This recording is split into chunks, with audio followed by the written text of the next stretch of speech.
Hello, everybody, and welcome to another Charity Digital webinar day. My name is Chris Hall. I am the head of marketing here at Charity Digital, and it's absolutely fantastic to be back with you hosting a webinar. Feels like it's been absolutely ages since I've done this, to be honest. So apologies if I'm a little out of practice. It's been a while, as I said. How are you all doing? It's great to see you again. What have you all been up to? Like I said, it's been a while, and where are you joining us for today? Where are you chiming in from? Things have opened up again now, so I'm kind of interested to hear how we all adapting to being allowed outside again, to be quite honest. And we're actually having a team day in the office today, so it's really nice to see some faces in the flesh, so to say, or in real life. Could understand that, a lot of the people you work with have legs, and they're not just floating heads. So it's really been quite a nice day for us to have a bit of a chat with each other, and long may it continue. Hopefully bit by bit, albeit safely, we get to return to some form of normality. Anyways, I'm not going to harp on about that for too long because we've got a cracking webinar in store for you today.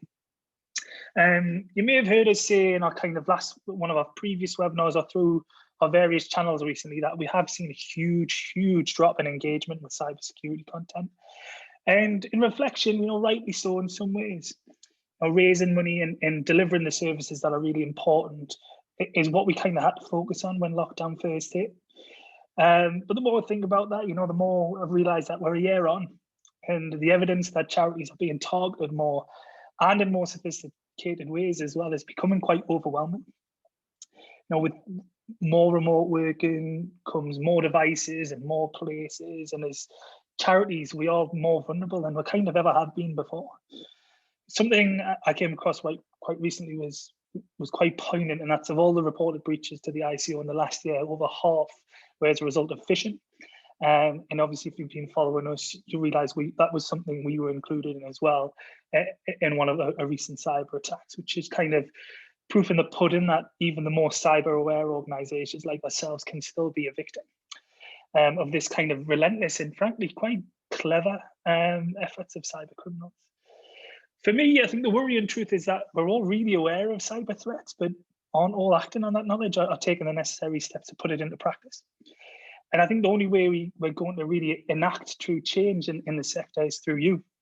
So I want to encourage you to please take all the information that's shared today, take it in, take it to your peers, take it to your boards, and really help spread awareness within the sector. And more than anything, give us a chance to fight back as a sector and really kick it to these, or stick it, sorry, to these cyber criminals who are quite relentless in their attempts. To walk us through the cyber trends that we've got coming up for 2021, we actually have a brand new speaker from the NCSC. And as amazing as Cub is, and we do miss him dearly, it's really great to have a new face, or should I say a new voice, sorry, with us. But before I do hand you over to our secret speaker, as always, just have to cover the house rules really quickly. At the end of the session, as always, we will be having a Q&A, about 15 minutes available for you to ask any questions and get them answered by our expert from the NCSC. We have turned the upvote function on as well, so if you click the little thumbs up next to any question, that will vote it higher. So the higher the question is in the list, the more likely it is to be answered. So if there's something you really want to see answered, do give that a click. We also have closed captions available for today. Thankfully, I won't be speaking for the whole entirety of the webinar, so it should be a little bit easier to understand than I am at times. But if you do need closed captions, you can turn them on on the center console of the Zoom app. It's sort of to the right-hand side with two CCs next to each other. We will be recording this session. I'm sure you've been prompted to accept that as you came in. We'll make that recording available within a week or so after the webinar. Unfortunately, NCSC can't share the slides after the webinar, but they will be sharing a condensed pack with all the resources in it that I mentioned today as well. But like I said, you'll have the recording to cover everything.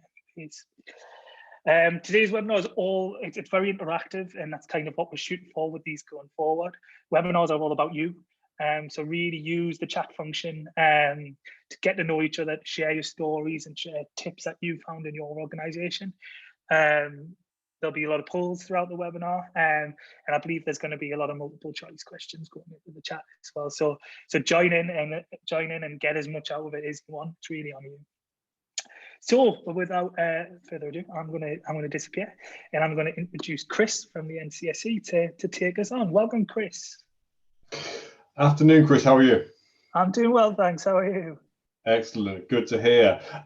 Thank you for inviting me today, and a big thank you for everybody joining us on the call this afternoon. I know we're all very busy with full calendars, so really appreciate you taking the time to attend this session, learn about the cybersecurity threats we're seeing, and some proactive steps we can all take to keep ourselves safe and secure online. My role at the NCSC as a SME and charity engagement officer, it's my job to work with organisations and charity to help embed cybersecurity controls to keep ourselves safe and secure online and mitigate the risk to our organisations and becoming the victims of a cyber breach. Thank you for everybody for filling in that poll as you come in, what you want to get out of today's session. Often at times when I do this webinar, there's a sense of speaking to the ether, don't have that face-to-face interaction. So these sorts of information helps me prioritize what to focus on and what I need to pay more attention to. Again, because it's very difficult to understand people's levels of proficiency and experience, whether I'm talking to people who need some basic awareness or IT professional. My colleague Zoe is just going to bring up a second poll, which is just going to ask you for your level of knowledge, experience, just so I can pitch this session at the right level. So that's one being, basic awareness of cybersecurity. You want to learn a bit more, all the way up to 5 if you consider yourself to have proficient knowledge. You're an IT professional. We'll just give it 30 seconds to fill that in. As I say, this will help me greatly to focus the material in today's session, just so I'm speaking with the right audience and cover things people aren't sure of. As Chris mentioned, plenty of time at the end for Q&A. Please feel free to ask questions as we go along and we can pick those up. There's no such thing as a stupid question. There's definitely not a question I haven't asked myself at some point in the past. So feel free to get out as much of this session as you can. And as I said, there's going to be some really helpful active steps we can all take, some real takeaways from today's session. Thank you for completing that poll. We've got a good mix of people of different experience and knowledges. We're looking about 2 or 3 marks, some people with basic awareness needed, that some IT professionals on the call. Hopefully they can pick me up if I say anything which is incorrect. Hopefully that shouldn't be the case. So the National Cybersecurity Centre was established at the end of 2017 to be the UK's technical authority on cybersecurity, underpinned by that remit to help make the UK the safest place to live and work online. We act as that one-stop shop for cybersecurity, whether that's guidance, incident management or operations. We are at the heart of the UK's cybersecurity, reaching out to all parts of the UK. It's not just businesses and large organisations we work with. We are there to support individuals, the self-employed and sole traders, all the way up to the larger organisations, the public sector and cybersecurity professionals. So a huge remit we have there to help all parts of the UK and provide tailored advice and guidance we can all help to implement. And that is the aim of today's session, that takeaway of knowing how do we best secure ourselves online and some of the actions we can take to better secure ourselves. There's 2 parts to today's session. I'm going to talk for the next 40 minutes or so. 2 parts. Firstly, just a look at that cyber landscape, the threats and impacts we've seen over the last 12 months, especially in light of COVID-19, which has seen a real shift in the way in which we work and live online and our day-to-day operations. The second part then will focus more on the products and guidance we have from the National Cybersecurity Centre, everything from that basic controls that we can all implement, all the way up to how do we introduce risk mitigation and risk management within our organisation. How do we put cybersecurity on our risk agenda? when I've spoken with organizations and charities in the past, there's a misnomer that cybersecurity is a IT issue.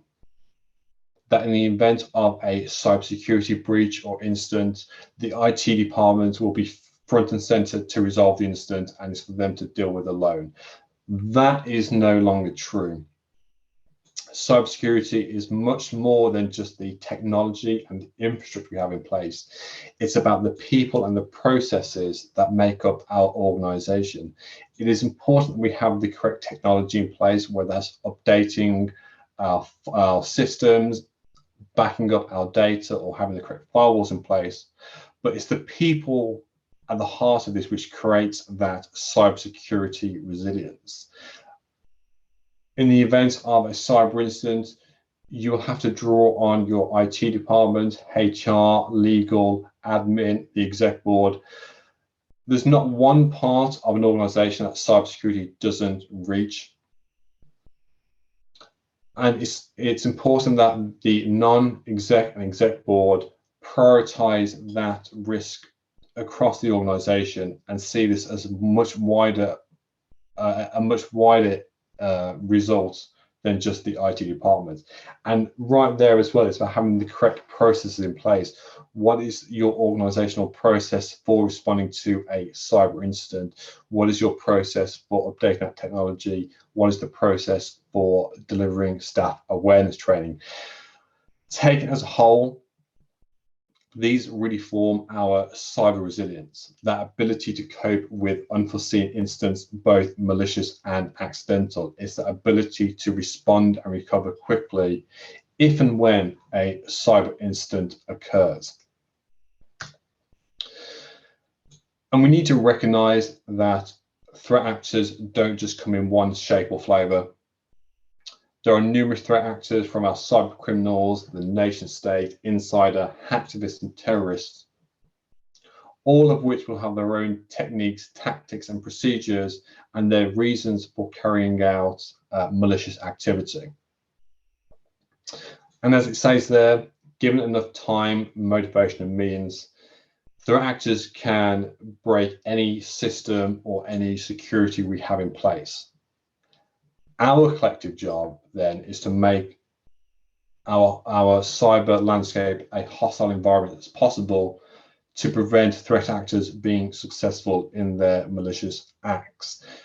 Threat actors are capable of carrying out numerous attacks across different organizational sectors, so we need to be aware of the impacts each of these will have on our organization.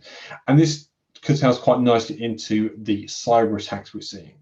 And this is everything from the phishing campaigns Chris spoke about earlier, all the way up to the ransomware, similar to the WannaCry attack on the NHS a few years back, and spyware and viruses. Each of these will have their own impacts and consequences on an organization, and often at times these will be carried out on one occasion. These aren't necessarily mutually exclusive. Threat actors are very competent at carrying out multiple attacks at the same time on a single organization. And it is no longer just about the singular entity as well. We may not be the victim of a cyber attack ourselves, but if one of our partners or a member of the supply chain is impacted, this can really impact our own organization. We now live in a more interconnected business environment where we are reliant on our partners for their security as well. We need to make sure that our supply chain is as secure as possible in the fight against these threat actors.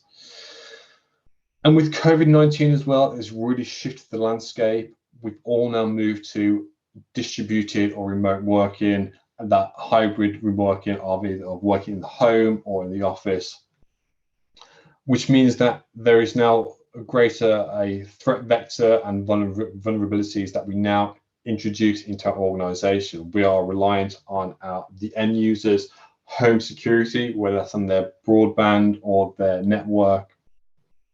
And how do we manage that distributed workforce as well?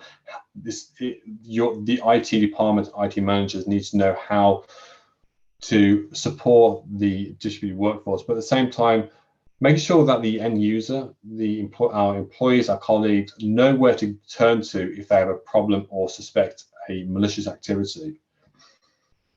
Too often, colleagues discover malicious activity or accidentally click on a malicious link and try and hide it, try and cover it up, try and fix it themselves. This only exacerbates the problem.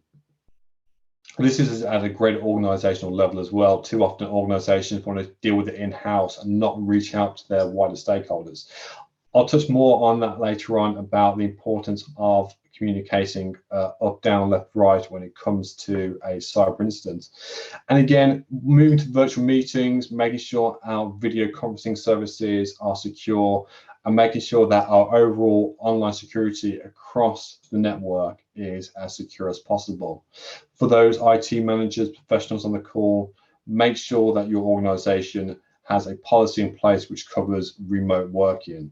The Cyber Breaches Survey identified that only a small percentage of charities actually have a remote working policy in place when it comes to cybersecurity. It's important we recognize the new risk we face with distributed working. And the threat to businesses and charities as well has been astronomical. At the beginning of the outbreak in April last year, we published a joint advisory with the US Department of Homeland Security, which looked at some of the impacts COVID is having on the cyber landscape. Now, at the time, while we didn't see a great influx in phishing emails, there was definitely more UK government branded scams related to COVID-19 than any other subject.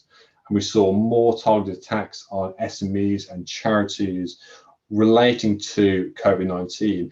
It's still the case now. This hasn't really changed 12 months on. Organizations are still hungry for information on COVID-19, on grants, on furlough. Cyber criminals are using this as an opportunistic time to send out malicious emails which look prevalent. Emails are now being spoofed to appear as if they come from trustworthy sources, for example, gov.uk, the World Health Organization. We need to be switched on to the fact that the cyber criminals are using this period in time to carry out malicious activities. I'll speak a bit later on about the need for staff awareness training, but staff need to be aware that this activity is still going on. If at any point they believe they received a malicious email, they know how to report that within your organization. And the Cybersecurity Breaches Survey as well, which was published only a few weeks back, identified that 26% of charities has suffered a cyber breach within the last 12 months. As we can see there, this is growing year on year. Every time. Now, while there's been no change there from 2020, we are seeing that the financial impact of a cyber breach has grown significantly. The cost of response recovery is growing as the threat and the sophistication of cyber attacks is becoming more prevalent. So we need to be aware of that growing risk. So there's a bit of a Q&A here. I want to try and make the session a bit more interactive, get people discussing. So we're going to start off quite nicely. There's a multiple choice question there. What was the most common cause of a cyber breach in 2020 and 21, so in the last financial year? Please post your answers in the Q&A. For those who joined early, you may have seen Chris mention it, but post your answers in the chat. And as I say, these are attacks we've all seen. These are attacks we've all seen in the last 12 months. These are having huge impacts to an organization, whether these be viruses, phishing attacks, hacking or attempted hacking, and denial of service. These are attacks which can devastate a charity and an organization on various degrees. I'm seeing the answers come in. I think people are switched on. Yes, the most common cause of a cyber breach in 2020 was as a result of phishing attacks. What's more striking, however, is that the overwhelming majority was as a result of a phishing campaign. 79% of breaches on charities was a result of phishing attacks. And that's sitting at 79%, and we then moved on to 23 and 16% for other impersonating organizations, and then viruses, spyware, or malware. The list on the breaches survey breaks those down further, but overwhelmingly, year on year, phishing attacks are the result, are the main cause of a cyber breach, which is why it is so important we have staff awareness training so they can identify a cyber breach or a malicious email when it comes through and know how to report that malicious email. So, question then. We've all received phishing emails in the past. We've all received phishing attempts, whether this be via email, text message, or video call. But what are some of the commonalities of phishing emails? How can you spot a phishing attempt? What is the commonality between all these? I mean, feel free to post your thoughts, comments in the chat box. Because we're seeing that now time and time again, these are becoming more sophisticated, more harder to spot genuine and realistic emails and fraudulent ones. I do apologize, because we need to know what signs to look out for, understand how we identify malicious emails from genuine emails, and then some of the wider consequences come in. Chris, I don't know if I'm doing both here. I don't know if you can spot any of the answers coming through. Sorry.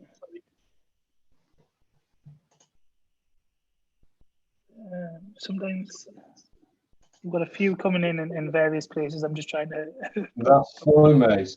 Well, for the interest, I'm happy to. Some good ones. Can you see the chat, Chris?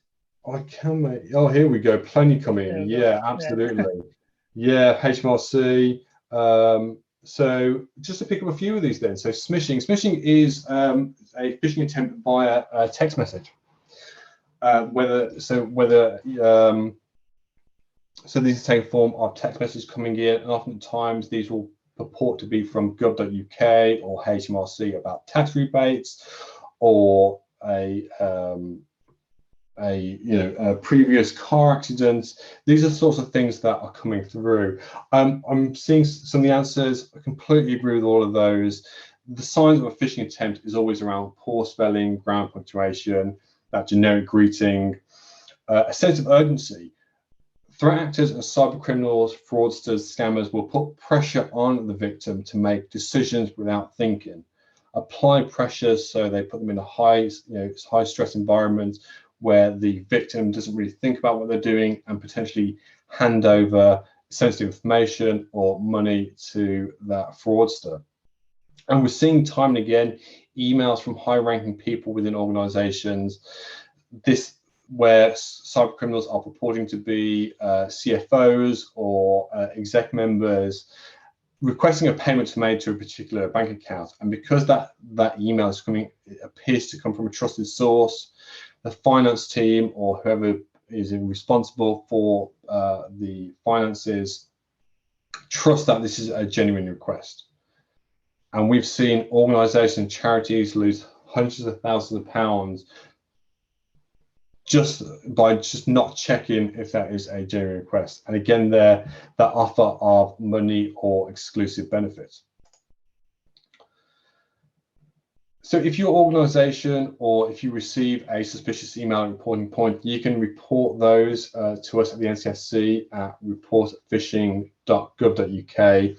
This service has now been live just shy of a year, but in that time, we've received more than 5.5 million reports, which has now led to the removal of 41,000 scams and 81,000 URLs, which is a huge effort on the part of UK society. These are scams and malicious links that we may not have been aware of. By that collective efforts, by reporting these malicious emails to the National Cybersecurity Centre, we can investigate those and take them down to make our cyberspace as safe and secure as possible. And by doing so, we mitigate the impacts of a cyber breach. The breaches survey identified that some of the top three was the temporary loss of access to files or networks, websites or online services taken over or made slower, and the damage to physical devices or equipment. Just consider how long your charity may be able to operate if you couldn't access your files or networks, or the cost of repairing or replacing physical devices or equipment. These are the factors that we need to consider when we look at the cyber risk to our organization and to our charities. These need to be built into our business continuity planning and our response arrangements for a cyber breach. And again, the financial impact of a cyber breach can be quite significant. Yes, we have the short-term and the direct costs, the cyber ransom and extortion costs, the financial theft, the staff response time, the staff response, so whether that's the overtime or contracting external staff. But we also have the long-term and indirect costs. It's the reputational damage, the supply chain attrition, and the loss of new and existing customers. Too often, organizations just consider the impact from that short-term direct cost. But for the exec board, and when you're speaking to board members and directors, we need to consider the impact of a cyber breach on our charities from that long-term and indirect cost, because it can take weeks, months, years to come back from these, and oftentimes organizations never quite fully recover from the reputational damage and that loss of new and existing customers. So it's really important when we consider the impacts of a cyber breach, we look at the short term, the long term, the direct and the indirect cost as a whole. That covers off then the impacts we've seen as a result of COVID-19, the change in landscape. The overwhelming reason for a cyber breach is always phishing attacks. And then looking at the financial impact these can have to our organization.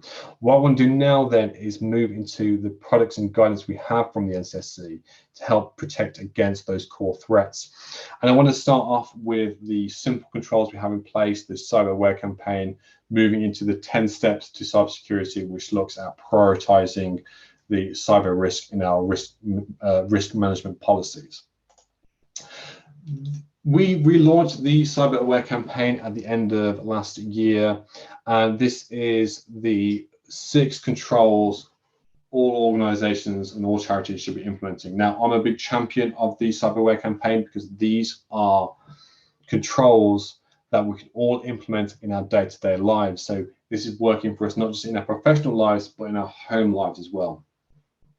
And it's no coincidence there that 4 of the 6 behaviors are related to password management and account security. It's important that we as individuals make sure that our accounts are as secure as possible by creating strong passwords, saving our passwords in browser, and turning on 2-factor authentication. Because what we're seeing as well is that more and more charities have staff using personal devices for their work. So just a question at the bottom there, and post your answers in the chat. What percentage of charities do you think have staff using personal devices for work? Is it A, 23%, B, 42%, C, 67%, or D, 78%? And this number is, growing time and time again. So a few B's there, D coming in, C. I'm liking this. Yeah, people understand that this is quite high. Yeah, wicked. Some great answers coming in. Answer C, 67% of charities have staff using personal devices, so it is very high. It's important that organizations recognize the risk of staff using personal devices and that you have a bring your own device policy in place, and you have those controls for managing those devices, accessing work assets and work networks. I think the cyberware campaign really goes some way to protecting those devices. Just by implementing these steps, the end user drastically improves their own security, not only in the workforce but the home as well. I'm happy to go into some of the logic and thinking behind these steps in the Q&A. If there's something people aren't sure of, happy to pick it up there. And the cyberware campaign as well also comes with a self-assessment tool. End users, whether that's professional or your own personal lives, just by filling out a few questions, this will generate your bespoke cyber action plan, which will help you implement those technical controls and categorize those on a level of urgency. Often at times it's difficult to know what we need to do first, what do we need to prioritize. This cyber action plan does a great job of prioritizing what you should be doing first and how you work through those controls. And by working through that action plan, you really embed cybersecurity on your devices, on your accounts, and also in your home lives as well. So a big champion of the cyber action plan and the cyberware campaign. I don't believe cybersecurity should be an expensive endeavor. We can all do it. We do it. We just need to get better in implementing and fostering that behavioral change. We then move into the small charity guide, which is 5 controls which follow on from the cyberware campaign, and each of those controls is broken down into 5 steps to help you implement those steps as you go along. And again, these follow on quite nicely from the previous controls. Everything there from backing up your data to protecting your charity from malicious software, keeping your devices safe, how to use passwords to protect your data, and most importantly, avoiding phishing attacks. And what we've seen in the last 12 months as well is that COVID-19 has made cybersecurity a lot harder. Fewer charities now have up-to-date malware protection and network files. So if you're an IT professional or IT manager, speak with your board, make sure you have the most up-to-date protection in place, have the most up-to-date software, and have the correct network files within your organization. Although this is called the Small Charity Guide, these are steps that all organizations, regardless of shape, size, or sector, should be implementing. And just by implementing these controls, we all drastically improve our own online security. And we still have that need for remote working. Now, the remote working guidance suite, we published this at a few months after the lockdown. This was published around April, May time. Now, while we're going 12 months in, this guidance is still pertinent for a lot of charities and a lot of organizations. This covers everything from home working, video conferencing services, and helping you move your business from the physical to digital. So this was looking at how do we move some of those physical operations into a digital environment. Now, whilst we've all become accustomed to home work and video conferencing, this guidance is still important to make sure that as we enter into a new normal and a hybrid working system, we continue to embed these controls into our operations. A really good pack for those looking to implement better security as they work from home and do more operations online. Now, I mentioned at the beginning there that with enough time, effort, and resource, any system, any level of security can be bypassed and penetrated, which is why there is a real need to build our response measures and build our business continuity planning for a cyber incident. No longer is it a question of if, but when an organization is the victim of a cyber breach. The Response and Recovery Guide does a fantastic job of breaking down that process in place, moving from preparing for an incident, identifying what's happening, how to resolve the incident, then reporting the incident to wider stakeholders, and how to learn from the incident. So just a question at the bottom there, I think I'm already seeing some answers come in. What percentage of charities do you think have a business continuity plan in place which covers cybersecurity? Fantastic. Already seeing some answers coming in there, because our business continuity plans need to take stock of the real risk cybersecurity plays, a breach plays on our organization. How do we manage that risk? How do we understand the impacts of the wider business, and what do we do if we are the victims of a cyber incident? So a few answers coming in there. 27%, so only 20% of charities have a business continuity plan in place which covers cybersecurity. So it's important that organizations and the charities look at our business continuity planning, see how we can build risk management and mitigation into those business continuity plans, and understand what we might do if we are the victims of a cyber breach. Just consider how long your charity may be able to function if you lost access to your assets, your network, your data for a lengthy period of time. Cyber incidents don't just last a few hours, a few days. These can take weeks and months to recover from. So we need to recognize the longevity and the breadth a cyber incident can have in our organization. And I've just mentioned there the Action Fraud contact number. Action Fraud is the first point of call if you ever believe you are the victim of a cyber breach. All incidents can be reported to Action Fraud either on their website or that number there. For my Scottish colleagues, all those incidents can be reported to Police Scotland on 101. And Action Fraud and Police Scotland will then help triage that incident and provide a level of support, whether it's at a high level, medium level, or a light touch approach. But again, Action Fraud can be contacted if you ever believe you are the victim of a cyber breach.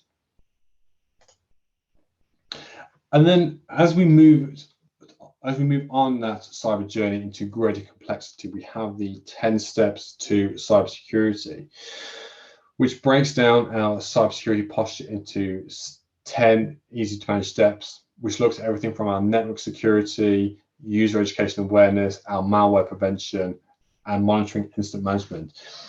I mentioned at the beginning the need for a holistic approach when it comes to our organizational security. The 10 steps to cybersecurity does a great job of moving that conversation on, moving away from a very narrow view of an IT-centric approach to looking at the people, processes, and technology we have in place. And most importantly there,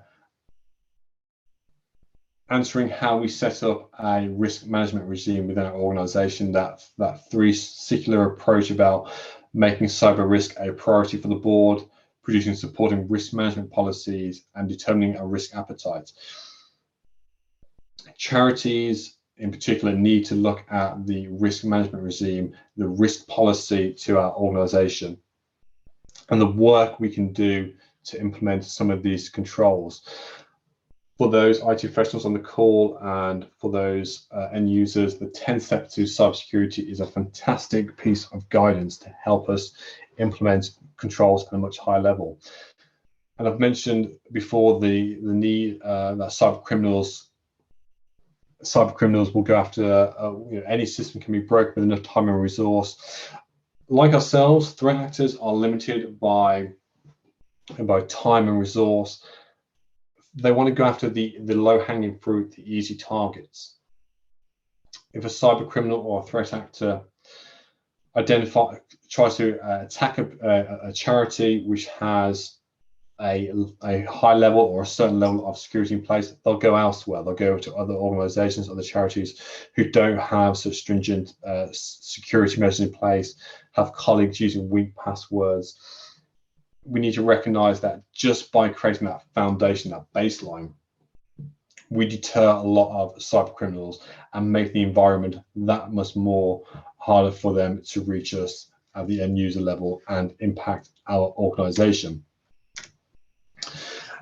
And we also have the exercise in a box, which is a fantastic toolkit which helps organizations and charities test their response arrangements to a numerous levels of instance.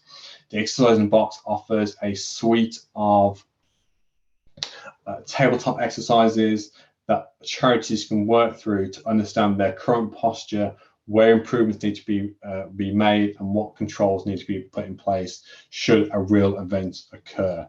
This is a great toolkit which is being updated constantly with new exercises and new material on a regular basis.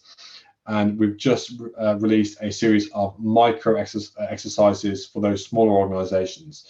These exercises take no more than an hour, 2 hours to complete, and the micro exercises take no more than half an hour. The time invested in running through these exercises, there is a huge wealth of learning to take away from practicing your response arrangements. So I highly encourage individuals and organizations on the phone to check out Exercise in the Box, create that free account, and work through some of those exercises with your team, because the learning you can take away will be invaluable for improving your own online security. And in just the last few remaining minutes before we go to Q&A, I just want to touch on the Cyber Essentials certification, which is the government-backed scheme to help all charities and organizations implement and certify their security controls in place. And by having Cyber Essentials certification, this protects charities from the most common cyber attacks. Just by having these controls, it means that we can prevent ourselves from the vast majority of threats from these threat actors. And what we see from what's included for Cyber Essentials, the technical controls follow on quite nicely from the actions and controls of the Small Charities Guide and the Cyberware. It's about making sure we have the correct firewalls, the most secure settings, understanding who has access to our data and services, that protection from viruses and other malicious software, and most importantly, they're keeping our devices and software up to date. By implementing these technical controls and spending that time to certify our organizations, we greatly improve our cybersecurity posture and deter cyber criminals from going after our organization, or better yet, preventing our organization from becoming the victims of untargeted cyber attacks. The benefits of having Cyber Essentials then are fantastic. There's that reassurance that it reassures your customers, your partners, your workers to secure IT against cyber attacks, that potential to attract new business. It gives you that clear picture of your organization's cybersecurity level. And some government contracts do require Cyber Essentials. We are seeing more and more organizations become certified so they can bid for those contracts. And most importantly, we have the free cyber liability insurance. With certification comes £25,000 free cyber liability insurance, which includes 24/7 hour instant management arrangements. If at any point you believe you are the victim of a cyber incident, you have that instant management pack in place to help with that response. That's everything from me in terms of content. Just a shameless plug about the Cyber UK Online conference, which is coming up later next month. This is NCSC's flagship conference, which takes place every year. Last year, the event was cancelled. This year, we're moving to an online platform due to restrictions. I encourage everybody to attend, regardless of knowledge or proficiency. This is the first time the Cyber UK event is free for all participants. Definitely check it out. There's going to be a huge wealth of information for colleagues and individuals to take away. And there's a huge opportunity to ask those questions and learn more about the changing cyber landscape. I'm aware we've got a number of questions coming in. So Chris, I think I'm going to move to questions, but huge thank you to everybody for your time today. If there's anything I didn't touch on in the presentation, drop those questions in the Q&A. So thank you all.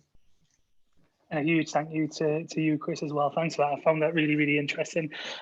the bit that resonated with me most, and you said it's no longer a case of if but when, and that is so poignant, and I think so true. And there's a lot of steps we can put in place that you've just covered, and we're only beginning to cover really, that'll help charities protect themselves a little bit more. But I'm going to save my own question because there's 17 that's coming at the minute. And thank you for those who have submitted. Yeah, we've got 15 minutes to answer them. We'll get through them as much as we can in that time frame, and we'll try to cover the rest after the fact as much as possible. And thank you for voting as well.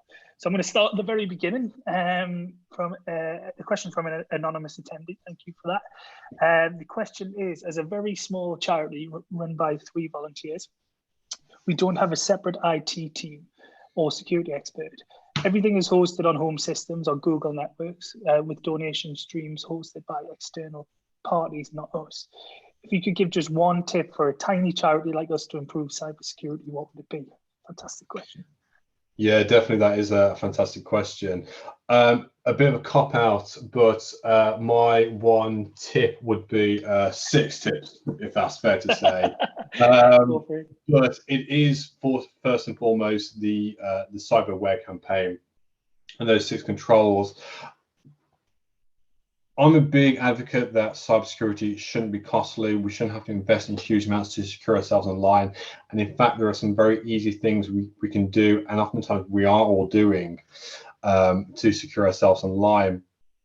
For the small charities on the call, for those those sole individuals, just by implementing the cyberware campaign controls is going to make a huge difference. And what is great about that is there's no real presumption about your level of what IT you have or what technology you're using. If you're just using phones or laptops, the cyberware campaign applies to all those measures.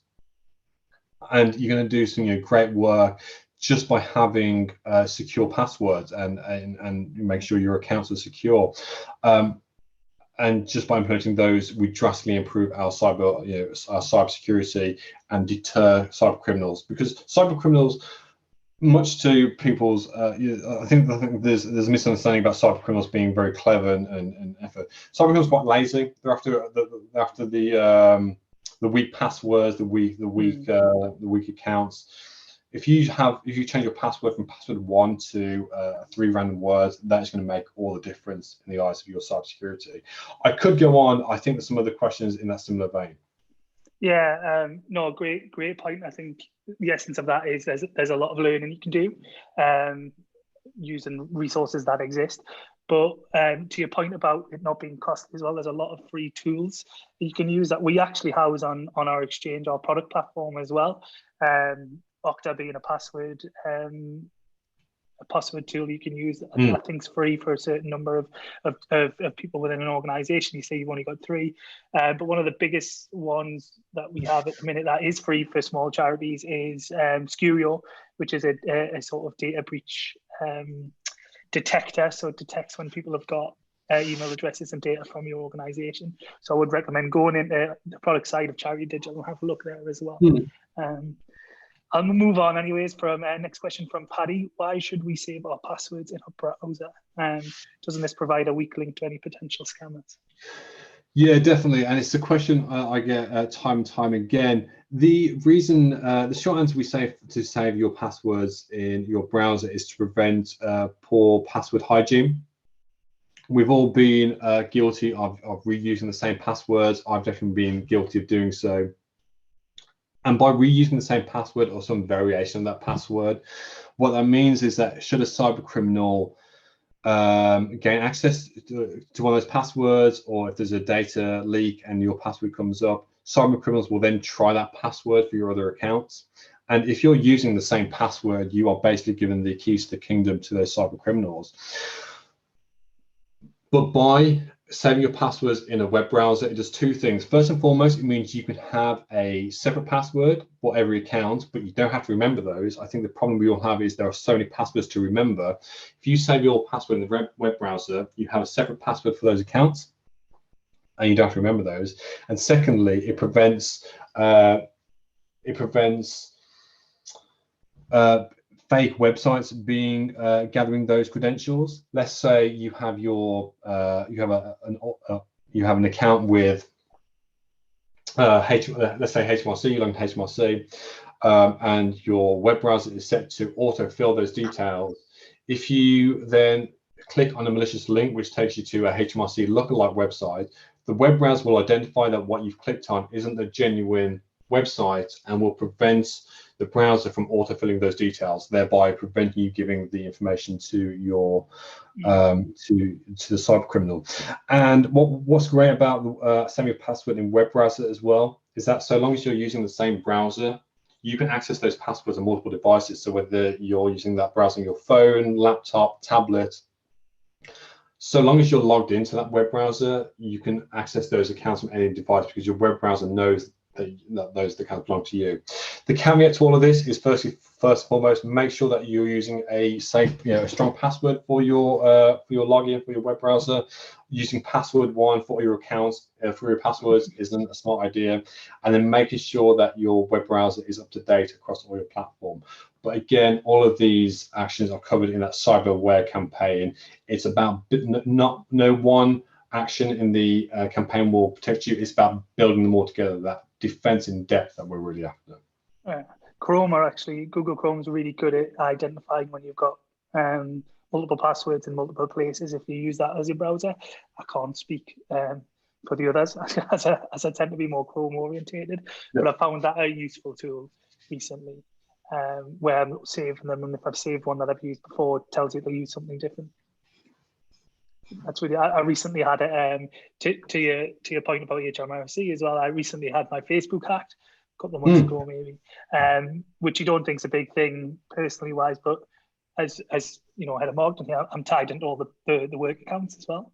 So that was the immediate panic to me because Facebook's often that gateway for criminals, isn't it? They get other passwords as they think you might use the same one. So a bit of a forewarning for anyone who uses the same password for Facebook as they do for other things. That's a really piece of low-hanging fruit for these people, and that set me on an endeavor actually to change all my passwords when I picked up on the Google thing as well. Next question from Victoria. It would be good to hear about how organizations can approach securing Cyber Essentials certification, especially guidance on time and resource that may be involved to reach and then maintain the standard. Yeah, that's a good question. Okay, so the Cyber Essentials certification, to become Cyber Essentials certified, it's basically a self-assessment.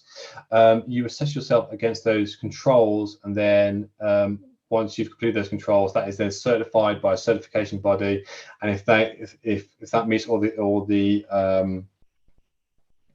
those standards, all those controls, they'll give you that rubber stamp, so you're certified. The IASME website, who are the providers of Cyber Essentials, have a wealth of information on their website in terms of time and resource taken to become certified. But most importantly, Cyber Essentials and IASME are just about to release a pre-self-assessment toolkit, which will allow you to assess yourselves, to assess your current posture and understand what you have to do and how long that might take. If you go to the IASME website as well now, you can actually see all the controls and requirements needed for Cyber Essentials. That way that you can start a journey before you start applying, and that way that you can kind of space that out so it doesn't take up a huge amount of time and resource. But I think it's a great question, and in the follow-up we can post a link to the Cyber Essentials IASME website. Great, thanks, Chris. Next question from an anonymous attendee. Hi, Chris. You talked about the most common cause of cyber breach. What is the most consequential risk for a small charity? For example, the most costly from the NCIC's point of view. Yeah, it's a really good question, and to be honest, it's a difficult one. When it comes to the consequences, it's more of an art than it is a science to determine the consequences of a cyber breach. The most consequential is always that. Well, first and foremost, I mean, as we've seen, the main cause is always around phishing attempts, but the main consequence is really that business and charity downtime. that we see is a huge problem. And a lot of the consequences is for charities and organisations who haven't tested their response arrangements.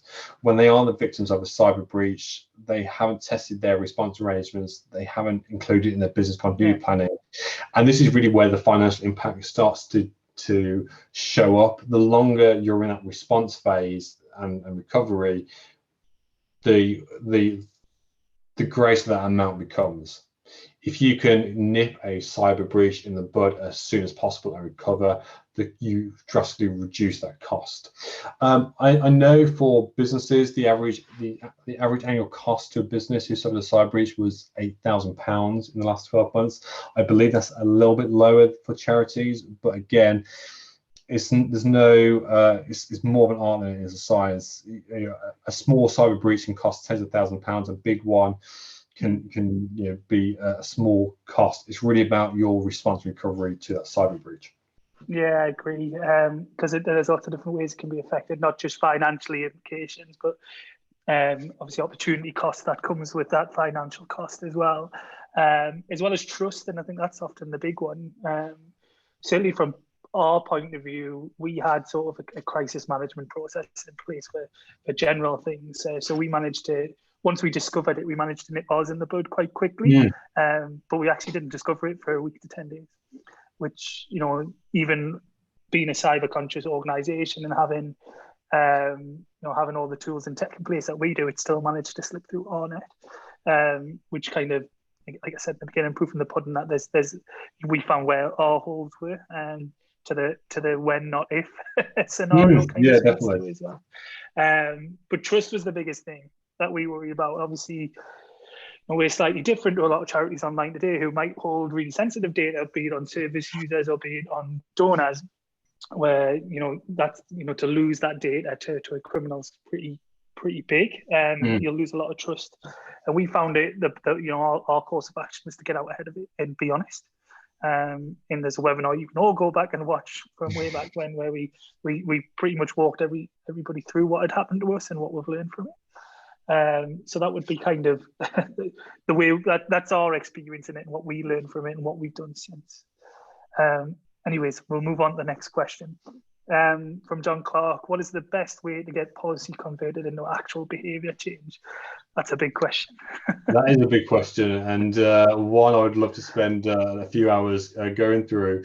It is a challenge. I think moving policy to behavioural change is the difficult one. For me, a lot of this is really about invoking behavioural change, which is the real issue we face with business and organisation, getting end users to be more proactive with their online security. There's some great resources we have when it comes to looking at policy change, policy and behavioural change across an organisation.